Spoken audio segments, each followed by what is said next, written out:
Friends, welcome back to our channel Parvathi home recipes YouTube ఛానల్కి స్వాగతం. మీ అందరికీ నమస్కారం. ఎలా ఉన్నారు ఫ్రెండ్స్? ఐ హోప్ మీరందరూ బాగున్నారు అనుకుంటూ, బాగుండాలని మనస్ఫూర్తిగా కోరుకుంటూ. సో ఫ్రెండ్స్, ఏంటి ఈ వీడియో అంటే మనకి ఎక్కువ కరేపాకు కనిపిస్తుంది. సో కరేపాకు కారం పొడి చేసుకోబోతున్నాం ఫ్రెండ్స్. ఎలా ఏంటి అనేది చూడండి. అండ్ మీరు ఎవరైనా కొత్తగా చూస్తుంటే సబ్స్క్రైబ్ చేసుకోండి. ఆల్ అనే బటన్ క్లిక్ చేస్తే మేము పెట్టిండే ప్రతి వీడియో మీ వరకు వస్తుంది. సో ఫ్రెండ్స్, గంట సింబలం అనేది కొట్టండి ఫ్రెండ్స్, తప్పకుండా మా వీడియో మీ వరకు వస్తుంది. And like, share friends, comment. So కారం పొడి, మనం కరేపాకు కారం పొడి చేసుకోబోతున్నాం. ఎలా ఏంటి అనేది చూసేయండి. సో ఒక మందపాటి కడాయి పెట్టాం, ఫస్ట్ హీట్ చేసుకున్నాం, తర్వాత సిమ్ చేసాం. అండ్ ఇప్పుడు 3 టేబుల్ స్పూన్లు వచ్చి మనకి శనగపప్పు, 2.5 టేబుల్ స్పూన్లు మనకి మినప్పప్పు, గుండు మినప్పప్పు. సో ఏగడానికి ఈజీగా ఉంటుంది ఫ్రెండ్స్. ఇవి వేపుకుంటూ మనం ధనియాలు కూడా వేసేసుకోవాలి. ధనియాలు వచ్చి ఒక 3 టేబుల్ స్పూన్లు. అండ్ జీలకర్ర వచ్చి 1.5 టీ స్పూను, 1.5 టీ స్పూన్ జీలకర్ర. సో ఫ్రెండ్స్, చింతపండు వచ్చి ఒక నిమ్మకాయ, దానికన్నా కొంచెం ఎక్కువనే, పెద్ద నిమ్మకాయ సైజ్ అనమాట. ఎందుకంటే చింతపండు వేయడం చాలా అవసరం. కరేపాకు కాదా, అక్కడక్కడ ఎప్పుడైనా చేదు అనిపిస్తే చేదు ఉండకోకుండా చేస్తుందన్నమాట. సో అందుకని ఇలా వేపుకుంటే ఏంటంటే మనకి మిక్సీలో వేస్తే ఎక్కడే కానీ ముద్దలా అవ్వదు. సో చాలా డ్రై అవుతుంది. అండ్ ఎక్కువ రోజులు కూడా ఉంటుంది. తడేమన్నా ఉంటే కూడా బీర్చుకుంటుంది. కాబట్టి సో మనం వేపుకోవడం చాలా అవసరం అన్నమాట ఫ్రెండ్స్. వేపేసిన తర్వాత చూడండి, దోరగా వేగాలి సన్న మంట పైన. ఇప్పుడు నేను తీసి ఒక దాంట్లో వేశాను. అండ్ చూడండి, ఎండుమిర్చి వేశాను, డ్రై మిర్చి.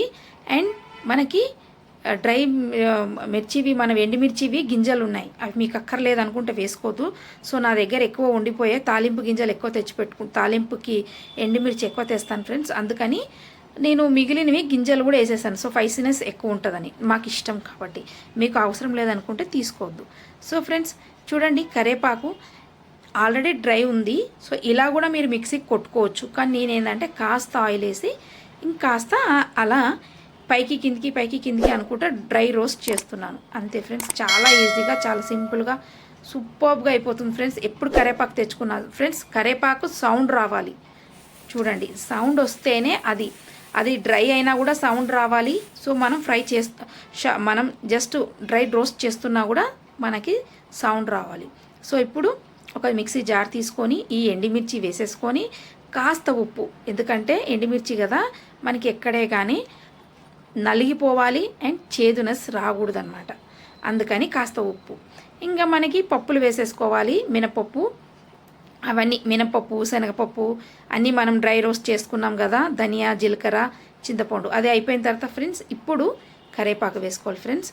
చూడండి, కరేపాకు కొంచెం వేసుకొని కొట్టాలి. ఫైనల్గా మనకి ఒక 2-3 ఎల్లిపాయ గడ్డలు వేసేసుకోవాలి. ఎన్ని ఎల్లిపాయ గడ్డలు వేసుకున్నా అంత టేస్టీ, కమ్మదనం ఉంటుంది. చూడండి గ్రీన్నెస్, ఎంత గ్రీన్నెస్ ఉంది.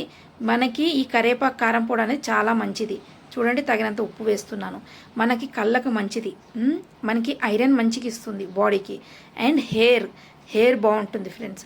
కరేపాకు అనేది చాలా మంచిది. మనం కూరలో వేసుకుంటే తీసి పడేస్తాం, కానీ ఇలా మనం చేసుకోవచ్చు. కరేపాకు నేను ఎప్పుడు తెచ్చుకున్నా కానీ సో ఫ్రెండ్స్, నేను ఇలా కాస్త స్టోర్ చేస్తూనే ఉంటాను. సో మనీ ఎక్కువైన తర్వాత ఇలా కారం పొడి చేస్తాను. సో ఎలా అనిపించింది చూడండి ఫ్రెండ్స్. ఐ హోప్ మీకు ఈ వీడియో నచ్చింది అనుకుంటున్నాను. తప్పకుండా లైక్, షేర్, సబ్స్క్రైబ్ ఫ్రెండ్స్. దీంతోపాటు మీకు ఇంకొక వీడియో చూపిస్తున్నాను. ఫ్లాక్స్ సీడ్స్ అంటారంట. సో ఈ ఫ్లాక్స్ సీడ్స్ అంటే తెలుగులో వచ్చి అలస గింజలు అంటారు ఫ్రెండ్స్. మనకి సూపర్ మార్కెట్లలో దొరుకుతాయి, తెచ్చుకోండి. ఇది మనము అదే కడాయిలో చూడండి సిమ్ పైన దోరగా వేయించుకోవాలి ఫ్రెండ్స్. మీకు ఈ వీడియో కూడా ఫుల్గా మంచిగా కావాలంటే మనది పార్వతి హోమ్ రెసిపీస్లో ఉంది, ఆల్రెడీ చాలా డీటెయిల్గా పెట్టాను, చూడండి, తప్పకుండా చేయండి. ఇది మన బోన్స్ స్ట్రాంగ్ చేయడమే కాకుండా, మన వెయిట్ లాస్ చేయడమే కాకుండా, మనకి ఐరన్ కంటెంట్ పెంచడమే కాకుండా చాలా బెనిఫిట్స్ ఉన్నాయి ఈ అలస గింజలు అనమాట. సో ఫ్రెండ్స్, తప్పకుండా ఈ అలస గింజలు మీరు కూడా ట్రై చేయండి. ఈ ఫ్లాక్స్ సీడ్స్ చాలా బాగుంటాయి ఫ్రెండ్స్. నేను కూడా ట్రై చేస్తున్నాను చాలాసార్లు, చాలా సంవత్సరాల నుంచి తింటున్నాను. ఎవ్రీడే లంచ్లో మీరు తినే అన్నంలో ఒక్క ముద్ద ఈ పౌడర్ అనేది, అలసగింజల పౌడర్ 1 స్పూన్ వేసుకొని ఒక్క ముద్ద తినండి నెయ్యితోటి, చాలా సూపర్గా ఉంటుంది. సో ఈ డీటెయిల్స్ మీకు పూర్తిగా కావాలంటే ఉట్టి అలసగింజలది పార్వతి హోమ్ రెసిపీస్లో పూర్తిగా వీడియో ఉంది, చూడండి. సో చూడండి ఫ్రెండ్స్, ఇలా అన్నీ వేసేసుకొని మిక్సీ కొట్టేసుకున్నాను. అండ్ కొంచెం తక్కువ పడితే కారం కూడా యాడ్ చేస్తున్నాను, నో ప్రాబ్లం, యాడ్ చేసుకోవచ్చు. చూడండి ఫ్రెండ్స్, ఫైనల్గా కారం పొడి అయిపోయింది. మనం ఒక ఇది బాక్స్లలో డబ్బాలలో వేసేసాము, ఎయిర్ కంటైనర్ బాక్స్ డబ్బాలలో వేసాము. సో ఇలా చేసుకోవచ్చు. చూడండి మనకి గ్రీను రెడ్ ఎలా కనిపిస్తుందో. సో మనం కారం పొడులు చేసుకుంటే డిఫరెంట్గా కనిపిస్తుంది ఫ్రెండ్స్. ఇంతే, చాలా ఈజీ, సింపుల్ ఫ్రెండ్స్. మీకు నచ్చింది అనుకుంటున్నాను. Thank you so much friends. Bye.